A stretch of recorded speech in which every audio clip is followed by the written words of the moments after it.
नांदेड जिल्ह्यातील किनवट तालुक्यातील इस्लापूर इथल्या एकाच कुटुंबातील 2 महिलांचा अपघाती मृत्यू झालाय। नांदेडच्या बारड गावाजवळच्या शिवारात कारला अपघात झाल्याने 2 महिलांनी आपला जीव गमावलाय।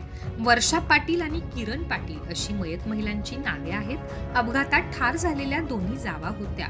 या अपघातात अन्य जखमीवर नांदेडच्या खासगी रुग्णालयात उपचार सुरू आहेत। शनिवारी सायंकाळी 6:30 वाजता भोकर फाटा ते बारड या राष्ट्रीय महामार्गावर 2 वाहनांमध्ये झालेल्या अपघातात 4 जण जखमी झाले। यातील 2 जणांचा रुग्णालयात पोहोचण्यापूर्वीच मृत्यू झाला।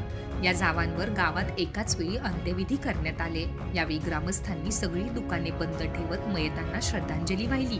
इस्लापूरच्या ग्रामस्थांनी मोठ्या संख्येने एकत्र या महिलांना अखेरचा निरोप दिला।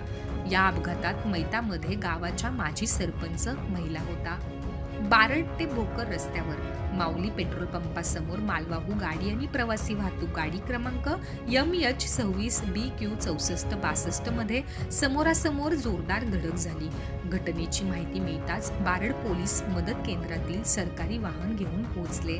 यात पोलीस उपनिरीक्षक राजेश यलगुलवार, पोलीस अंमलदार ठाकूर, ठाडके, आवातिरक, रणवीरकर, मस्के, गणी आणि हिंगणकर यांचा समावेश होता। पोलीस पथकाने प्रवासी गाडीतील जखमी प्राची प्रवीण पाटे वय वर्ष 15, किरण प्रवीण पाटे वय वर्ष 37, प्रवीण रामराव पाटे हे जखमी झाले। हे तिघेही किनवट तालुक्यातील इस्लापूर येथील रहिवासी आहेत, तर सचिन सटवाजी सावते हे अर्धापूर तालुक्यातील येळेगाव येथील रहिवासी आहेत। त्यांना उपचारासाठी शासकीय रुग्णालयात दाखल करण्यात आले आहे। या अपघातात वरील 2 महिलांचा मृत्यू झाला।